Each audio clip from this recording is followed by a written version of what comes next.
Hello అండి, welcome to mind రుచి మనప kitchen. ఇవాళ మనము హెల్దీ రెసిపీ క్యారెట్ ముల్లంగి ఫ్రై చేద్దాము. మనం కడాయి పెట్టుకుని అందులో 2 టేబుల్ స్పూన్లు ఆయిల్ వేసుకున్న తర్వాత 1 టీ స్పూన్ శనగపప్పు వేసుకోవాలి. ఆ తర్వాత ఆవాలు, జీలకర్ర, మినపగుళ్ళు కూడా వేసుకోవాలి.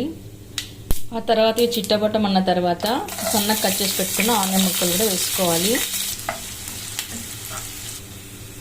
కొద్దిగా పసుపు, కరివేపాకు, ఆ తర్వాత కచ్చపచ్చగా దంచి పెట్టుకున్న 2 వెల్లుల్లి రెబ్బలు కూడా వేసుకోవాలి. తర్వాత ఇప్పుడు క్యారెట్ వేసుకోవాలి.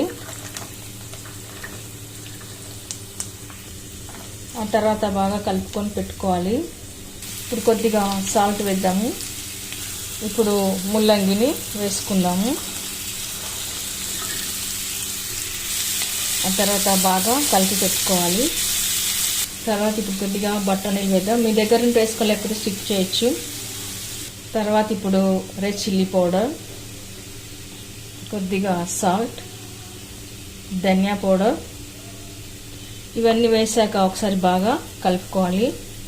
ఇప్పుడు ఇలా కలిపి పెట్టుకున్న తర్వాత 2 మినిట్స్ మగ్గనివ్వాలి. వాటర్ ఏమి వేయకూడదు. ముల్లంగిలో ఉన్న వాటరే సరిపోతుందండి. దీనికి మనం వాటర్ వేయాల్సిన అవసరం లేదు. ఇప్పుడు మనం డ్రై కోకోనట్ పౌడర్ వేసుకోవాలి.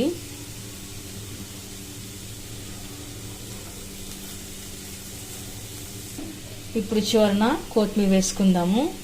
ఓకే అండి, కర్రీ రెడీ అయిపోయింది. సర్వింగ్ బౌల్లోకి తీసుకుందాము. కర్రీ రైస్, రోటీ, చపాతీ, పుల్కలోకి అన్నిట్లోకి చాలా బాగుంటుంది. సైడ్ డిష్కి కూడా చాలా బాగుంటుంది.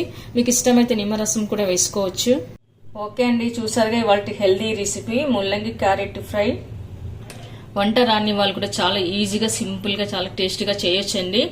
ఈ కర్రీ మీరు కూడా ఒకసారి ట్రై చేయండి. మీకు ఎలా కొందరు కామెంట్స్లో పెట్టండి, లైక్ చేయండి, షేర్ చేయండి. తప్పకుండా మన ఛానల్ని సబ్స్క్రైబ్ చేయండి. Thank you for watching.